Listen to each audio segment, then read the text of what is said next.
Right, welcome back to the second channel and my McLaren 650S, or the SLIX75LT as you may possibly know it. And we need to try and figure out, because there's definitely some parts we're missing off here, which we need to get to make it look like, the Shmee 75LT. Doesn't have the same ring, does it? No, not quite. But I would like to welcome Shmee to the second channel and his gorgeous, is it MSO? Yeah, MSO paint colour, some MSO options. I've had this for about 8.5 years now, and it's fascinating actually looking at like what you're doing with the 650 with the original thing. Yeah. You know, the original official 1 of 500 675 well, LT. If we can get anywhere close to this, I would be very, very happy. But there is some big differences in between the standard 650S and this, which we need to try and replicate, and that is half the reason for your visit. Another reason is a video on your channel. I appreciate your help, and we're going to try and get to the bottom of it. It's really interesting. So I was lucky to have a 12C and then a 650 originally, and then the 675 LT Coupe and then the Spider. So I know these cars pretty well, done a lot of miles between them all. And there were a lot of things that changed from 650 to the 675. I don't really know where are we going to begin here. Like, let's start with the key bits. I was going to say small details, headlights, the branding inside it. Now, that would not be the end of the world if I was to miss that detail, but I would like to try and nail it, because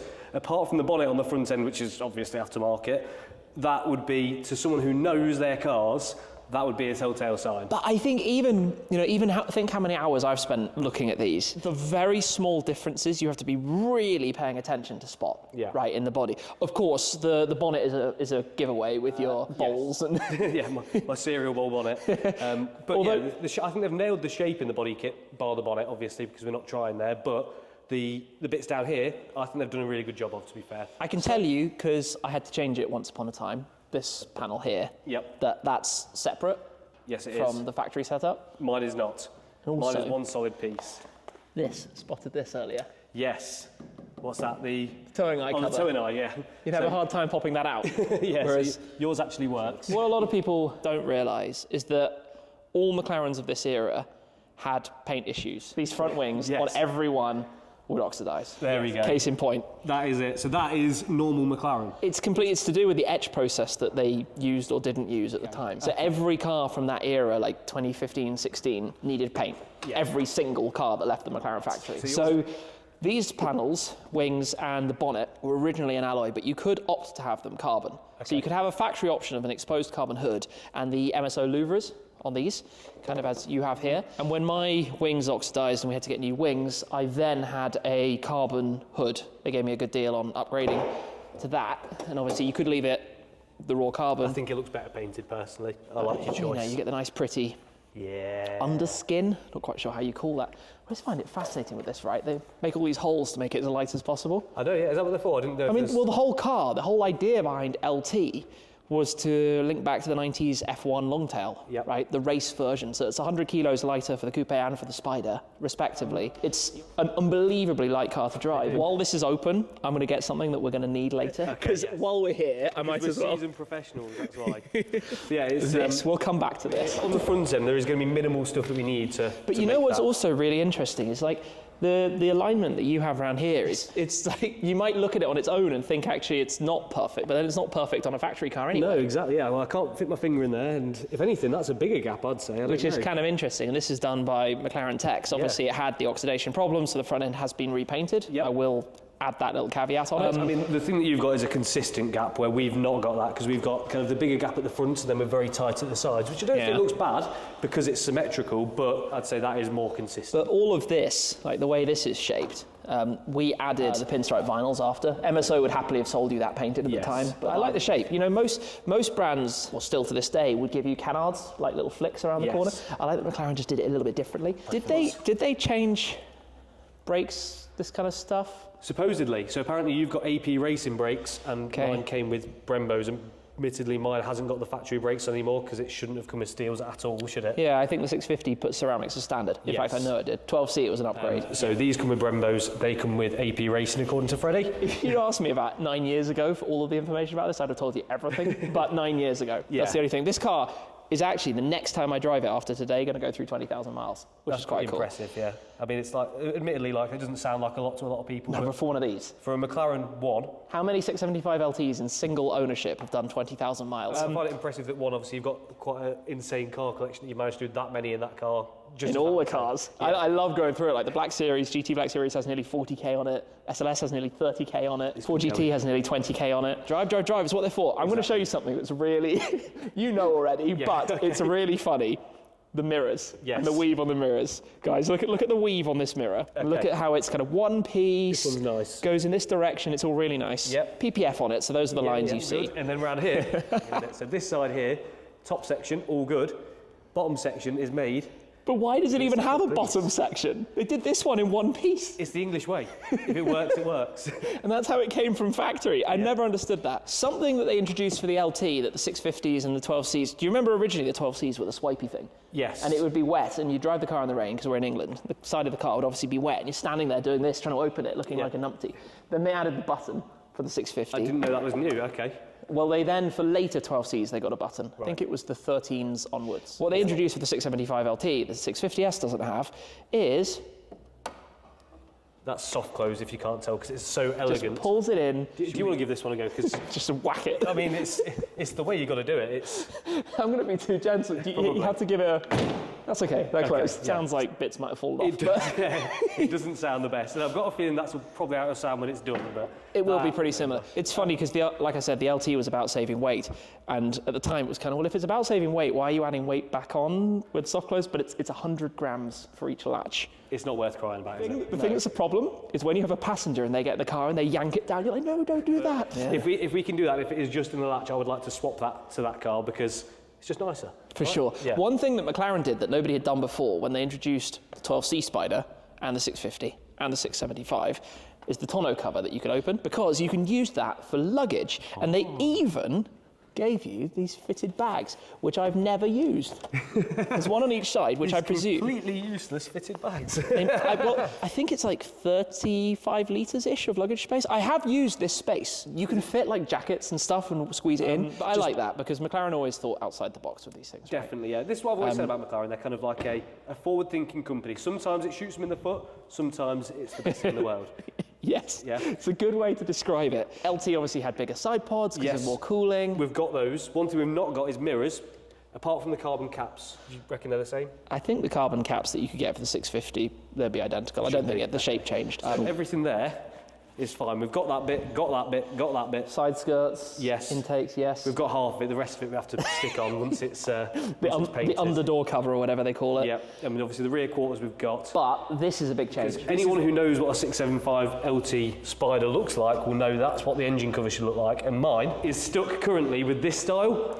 And there's going to potentially be something which can limit the fact that I can't do this, because if you look at your... deck cover, something like that. Yeah, we need to come and see that. And you'll see why I have this incredible tool. Yeah, exactly. This lovely carbon fibre and titanium. Allen key. Yours for about, I don't know, 500 quid, 1,000 quid? It's a bargain. To save some weight, having added it back on with the soft close, they released or removed the latch and the hydraulic. Yes. So to open this, you have to fiddle around in here, press it down, give it a twist. There we go, release one side. It's almost like you've done it before. Never. Not a few minutes before this video clip. There we go. Then that lifts up and you have this... zero gas strut. Yeah, carbon prop. So my car has not got this, therefore could not have that. Yeah, so unless I can swap the latches to that, and I can do away with that, and then maybe fit a gas strut possibly. That sounds like an extraordinarily complicated way to change one cosmetic part. I say cosmetic part. This had to be made obviously for the cooling, right? Because they increased the power of the engine 25 horsepower. So it looks cool. It does look cool. I think this all looks cool. It's really low. It's really far forwards. It's finished beautifully. The logo LT that you can see down through the holes. It is very nice. And then the way it comes into this literal pipe out the back. There's no box or anything. There is no boxes. I would be very interested to hear this without cats at all. I think that'd sound pretty epic. Yeah. Although it sounds really good anyway without. But louder is better, right? Normally. Yeah. Back here, obviously from the standard 650, the exhaust was square and not out to the side in separate pipes. Yes, and now it is pew, pew. And we've got all those bits, I think. So I think we've obviously got the bumper, which is complete, which we should be able to make look right. Yeah, the bumper the shape is completely right. Yeah, I'd say so. We haven't got the rear lights yet, but we think they're the same. They have to be the same. There's no So I did have to change these because they got full of water condensation, and then they fail, and you get a pop-up on your dash, light failed. Interesting thing, a lot of people don't realise, LTs, as 650Ss, are actually 12 seats. Well, if you look at your paperwork, look at this. Okay, yeah, so this is the V5 for mine. Which McLaren MP4 12C. It is apparently an MP4 12C. Do you know, if I'd have just not, I obviously hadn't realised that yet, but if I'd have opened that up and gone, I've been scammed here. I've been sold You'd an assume MP4 you've been with a sold facelift, 12C with the body kit on it. But technically that's what it is. But it's to do with homologation, because even though the car's a little bit longer, as you were just saying, it's basically in the wing. The lights are in the same position that they were in on the standard car. It means fewer cars have to be smashed in the crash tests. At the end of the day, this is kind of like a car in the early days of a new company, right? It's just putting bits together. I think from the back, though, it looks amazing. It does, and I said it in the last video on it, this back end is night and day above the 650S. Yeah. Because the 650 essentially has the MP4 rear end, and it looks a bit old now, I think, where this just looks, well, it looks crazy. Yeah, it's not aged at all. I still think that looks like a new car to me. You could tell me that's brand new out the factory yesterday, and I'd be like, fair enough. They did a great job with the design. I think so, You know, there are some other things that were changed inside. Okay. Obviously, the LT got the P1 seats. Yes. These are the normal size, which are kind of snug for most people. There's also a touring size, or you could opt to have the standard regular 650 seats. I'm not going to do that with mine. P1 seats, 11 grand second hand.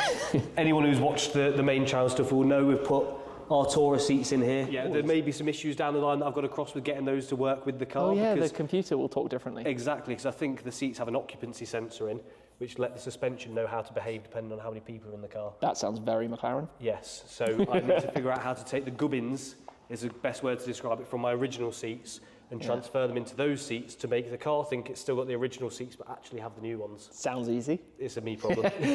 Other things that changed, the controls. Yes. You have the AC controls on the door panel, on the handle bit. So mine are here, got where you control the temperature, and then they've moved everything to the middle wheels, haven't they? Yeah, so it was basically to do with the sound system. You notice the speaker in the very middle of the dash. They kind of gave it a new system, raised the audio a little bit by pulling the speaker levels up and putting new tweeters. And then the AC controls moved to one of the buttons around the home toggle. That is a whole drama, and even like someone who is super anal would probably forget about that detail. One thing I did notice there, which is quite nice, I would like to try and copy, is buttons. MSO options. I did a lot of MSO stuff. Carbon here, painted toggles, the instrument cluster in carbon. Yes. The air conditioning vents in carbon. Even the start button. If you notice the start button and the home button, and also the hazards, drive, neutral, reverse, those are silver normally. So having all of those painted in black was kind of a bespoke option because there was nothing else silver in here, so I was like, well, it looks a bit weird. The steering wheel is definitely different as well, because that looks more modern than the standard 650S one to me. It's different paddles as well, the extended carbon shift paddles. Different a lot of things, because the original one in mine is not only just a bit dated and a bit ugly, but I have got an upgrade, because, again, there's a lot of Artura bits going around at the moment, Shmee, and I don't really know why, but this is an Artura steering wheel with carbon extended paddles, carbon centre, new airbag, new everything, and Is it literally the same? It's basically the same. I think it is the same because I didn't realise this at the time. Is that not the same steering wheel? Only difference I can see is carbon emblem, gloss black, and that is a difference I can deal with. They're cool steering wheels, the McLarens. They're nice Don't know if you know the full story, but the idea was back when the 12C was being developed, to make the size and grip, it's done off Lewis Hamilton. Okay. Obviously he was a McLaren F1 driver, and the whole idea, like even having the rocker paddles that press through, F1 style, so you can go up and down from either side. You also don't have one of those. The plaque? The plaque. No, well, I want to try and find a way to get a SLIX75 you need it, one. Yeah, I was going to say you need one that's personalised. You could pay $1.5 grand to have your car number on there. $1.5 grand to have a number? That's nuts. It wasn't just to have your number, it was also to book the number before it was built, and they got built in numerical order. So what number is this one? 662. So you are pretty early, really. You're 160 seconds. Almost. Yeah, what is it, a third of the way in, which was fine for me. I think I had the option of an earlier one, and I was like, well, I've only just got my coupe. Because at the time the coupe was introduced, they said 500 675LTs, coupe only. All the marketing material, it was coupe only. So I got my coupe, and straight as I took delivery of it, they were then, oh, we're introducing the Spider as well. So I was like, yeah, it was a little bit of a kind of, that's awkward. But obviously I traded the coupe, got the Spider, no regrets, because these things are built so well as convertibles. I should also, this is nice. This is a flex, this one. This is something I'm not going to be able to get. This is Frank Stephenson, designer of the car, legendary car designer. He did the Fiat 500, the Mini, the MC12, the FXX, the F430, new X5, P1, 12C, 650, 675, It's a good CV. It's a good CV, and he's a really nice guy, and he's amazing to talk to, and he actually came to visit my garage recently, and he kindly put a little squiggle on here, which I need to PPF so it stays clean and safe. Like, are the wheels different? Are they kind of like a lightweight wheel or something? Yeah, it was, they call it the ultralight wheel, I think they called it. Okay. They're not really that light, they're also not really that expensive. Even the centre wheel was only a little over £1,000 for a rear wheel. Really? Yeah. So McLaren wheels are not that crazy. I wanted to get some P1 wheels for this. P1 wheels are probably just because they've got the P1 name attached to them. But I remember seeing everything for a P1 seems to be 11 grand. The seats were 11 grand and the wheels were 11 grand. Windscreen's probably 11 grand. Probably. So the LT windscreen is slightly thinner as well. It is. So the funny thing is, on my GT Black series, I put a GTR windscreen in it because they're less vulnerable than the Black series windscreens. So do you have the badges for here? I don't think I'm going to put the badges on. Because it feels a bit wrong? It feels like I'm lying. Okay. I know I am anyway, but it feels like I'm just being a big fakey if I put the badges on. So I feel like I'll just leave the badges off. People who want to get that anal about it can then have the discussion with me about if it's real or fake. Another thing, while I'm thinking about it, footwells. The footwells here obviously have the carbon central tunnel. Yours will have a carpeted central tunnel. Yes. I am not rich enough to do that one. Yeah, there's going to be a lot of stuff like that, I think, where it's maybe those little details get missed. Same with the door cars. I think that was an option. I don't think they all had that. Okay. I don't think, like you were saying as well, about this has got the lift.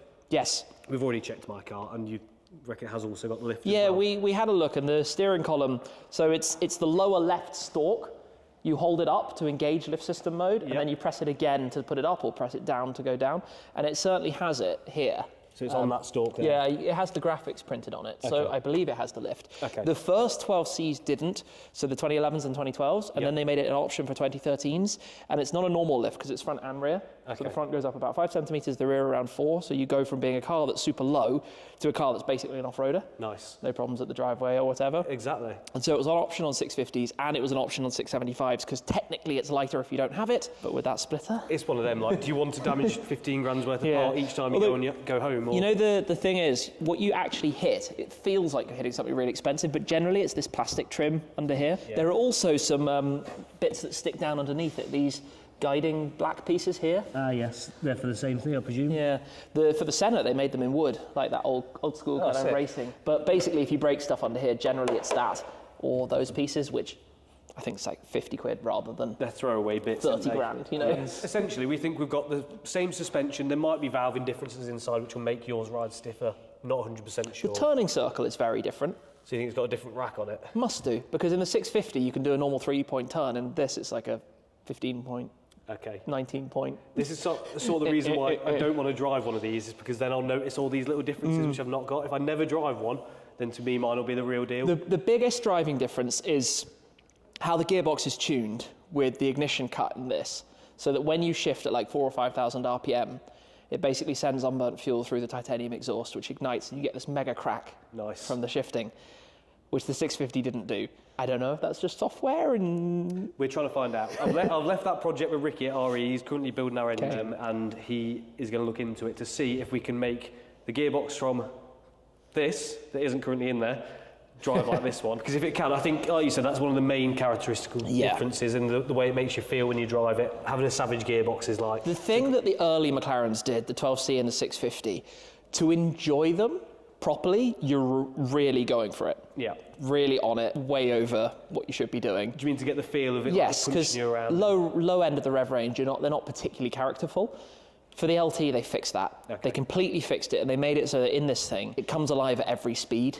Like you can have fun with it. Yes, okay, when you're driving at full speed, it's unbelievable, but go and drive a car that's this capable on a public road at full speed and see if you end up in jail or in a bush. So you can, basically what you're saying is you can still have fun going somewhere near the speed limit. Yeah, correct. That's a good way to define it. Which is what you can't do with that. Which is harder in those, and that's why they're so acclaimed. What I don't understand is why LTs are down from their new price. Because this is also interesting to me, because I feel like there's limited, rare. Yeah. This cost me retail price £335,000, which in today's money is the best part of £500,000, right? It's a lot of money for a car. In today's market, it's a 200 grand car. If you get a higher mileage coupe, you can pick it up probably for 175. Yeah. Which is literally, when you consider list price being 500k in today's money, 175 is a bit of a bargain. Also, I'm glad you're not thinking of selling it anytime soon. No, so I would feel very sorry for you. But I don't think there is some differences. There's some that I can deal without, and there is some which I would like to add on. Headlights, door door latches, engine cover. I think my interior I can deal with because it's not a million miles away, and obviously yours looks a lot cooler, but we now have a list of things which we're going to need, so we're going to say thank you to Tim for coming down and coming to the SLIX HQ. I want to pay a visit to your place soon as well, which we want to do in the AMG. Definitely, and we'll need to get these together again when this is finished. Yes. I wouldn't be surprised if I get a phone call. Can you just check this for me, please? Santa Pod. Either me or Freddie or someone else. I'm very lucky to obviously be in touch with you, be in touch with Freddie, because doing the AMG at first, it was like, I have no idea, but obviously it's going to help me out a lot. But now obviously we know what parts we're going to need to try and make that like that. We best go shopping. So a massive thank you to Shmi for popping over with his car, and it really did help us out with trying to figure out what's going on with this. But now it is time to get this shipped off to the body shop. Big Eats here. Plug one. And we need to figure out how we're going to get this in there with no engine. It doesn't actually matter which way round we put it, because normally you put it with the engine facing forward. Backwards. Yes, sorry, yes. But because it's got no engine, it don't matter. No. So we're just going to push it in. Oh, she's in. Well, next time it's here, some of it should be painted. I don't think we're going to have the whole thing painted, then get it back. I think we're going to try and get the main body done so we can get back to work on it as quick as possible, get the engine back in, and then get the other bits painted as we go, and we can start assembling afterwards. But shout out to big man Ethan. Yeah. Ah, fuck. He literally just pushed this on here on his own.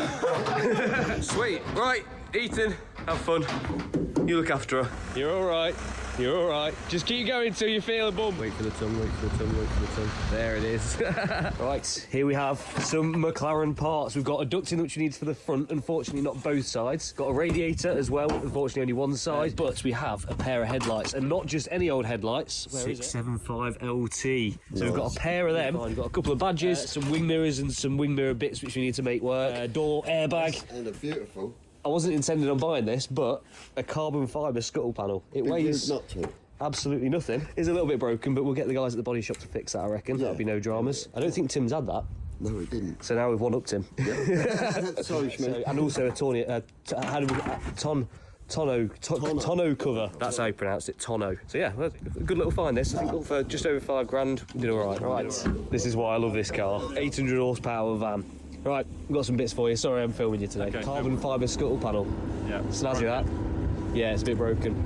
Only a little bit though, just a little snap. I don't think we could super glue it, but I thought we're probably going to clear it anyway so it matches everything else, so may as well repair whilst here. Same with these, they're not technically the right mirrors, but we're going to piece them together and make them work. The caps are right, so they just need to go gloss. So why have we got a yellow mirror cover? What's that about? I don't know, he just gave us that. What's this for? I have no idea. You know, I don't know either. It says McLaren GT. That's an indicator. These They're mirrors. Yeah, mirror. Yeah, mirror bits. I don't really know what we're giving you today, to be honest with you. Oh. Just some stuff. Try and work it out. Yeah, we just piece it together. Headlights, yes, headlights. I feel like I've got lucky with these. You know that I don't know how much you know about McLarens, but they only made 1,000 in theory of the 675LT, which is what this is copying. Right. And you've got a set. Oh, yeah, nice. A pair. I was worried we were going to get there and want to be 675 and want to be 650, but we've got a pair, so yeah. We need to be careful. Yeah, with that's these. pretty cool. I'm very nervous about damaging one. Normally the headlights for these are £6,000 for the pair, second hand, 2,900 for the pair, bargain. Bargain. Yeah, that's the lot. I thought we had more presents, but I think we've done all right. We've had a good, successful little shopping trip. Feel confident? Lovely. 2-week turnaround? 2 weeks-ish. Cool, right. Cool, super. We've got some more stuff We have. to do. And that's because me and Finn here, great dog, have got to go and pick up a car because you may remember the Porsche on the channel. Obviously, we had some horrendous faults once it was repaired that we just couldn't get to the bottom of. And to be honest with you, with the amount of faults there were and the time we have with working on other projects on the channel, we simply haven't had time to look at it. So there seemed to be only one fix, which is, unfortunately, I hate to admit it, taking it to a professional. I hurt to say, but all joking aside, I don't think there's any shame in doing that. It was a very complex fault to get to the bottom of, and there was a lot of stuff which was throwing it off. So that is why we sent the Porsche to Corn Sports and Classics. Now, luckily, these guys are very local to me and very friendly as well. So they offered to take it in and have a look and try and get to the bottom of it. And I think they have an update. So here we are, and supposedly we have a car without any faults anymore. Fault-free. Yeah. Long last. It's been a long trip. It has been. A long journey getting it there. But do you want to run us through what you've had to do to get to that point? Because I got very stuck. Well, first off, we had to get the cooler system bled up properly. Went through it all, got the port level right, well, fully vacuum filled and bled up. Can I just say, by the way, before we even go into that, like bleeding the coolant system on these is no joke, is it? It's really got to know what you're doing with them. Yeah. There's a valve in the engine bay that you have to open. You have to have the engine, you have to have it in sport mode. You have to have had the whole system apart, drained, filled with a vacuum filler. Yeah. Before you even start any of that, and then bleed with the diagnostic kit. So we got it close because we did bleed it with the diagnostic kit. We did do the valve, and we did the. I think you had about a 2 litre airlock, something like that in there. Which out of it's about 25 litres in there, is it? Yeah. It's not. I don't know. It's big, though. It's a lot. It's somewhere about 20 litres. Okay. Yeah. You can never get all the coolant out when you drain them. No. It's just one of those that. Yeah. It's so fast, the cooling system's on. But yeah, so that was the first job, get the cooling system led up so we could. Big tick. Yeah. Now it can run, not overheat. I did manage to make it here. It was about 10 miles from the unit. Yeah, I mean, it wasn't far off. Yeah. I mean, we've had them even when you do all of that. You drive them down the road and you can still, start to overheat. You have to stay local. Yeah. Last thing you want to do is overheat one of these engines. That's exactly what happened to me on the way here the first time, isn't it? Yeah, we did that. Then we had a parking brake fault that we tackled next. Got all the brake distribution faults. Yes, there was loads. The parking brake was out of calibration. We had to adjust the rear handbrake shoes, which are inside the discs. Yep. Which you hadn't even touched. No, we hadn't touched the rear end at all. Yeah, all we do is put a set of pads in, but that shouldn't affect it, should it? No. So, yeah, that was odd. But yeah, so I don't know why that was out. Set those up. Then we got to the PSM. Big, sticky It was a parts. nightmare, wasn't it? It was yeah. bad. Yeah, absolutely. So obviously you replaced that unit with the one with the part number that was 1 digit wrong, different, wasn't it? Yeah, it had the two digits at the end, which is normally just a revision. That's why I thought it'd be safe. But turns out it was more than a revision. There's some hardware inside the unit that was different. Yeah. Managed to find a correct part number PSM unit, fitted that, coded it, big tick. Nice. But then we had extra faults that we didn't have before, because now it's got the correct unit in it. The 300 circuit's correct there. So- found another fault with the wiring on the near side front.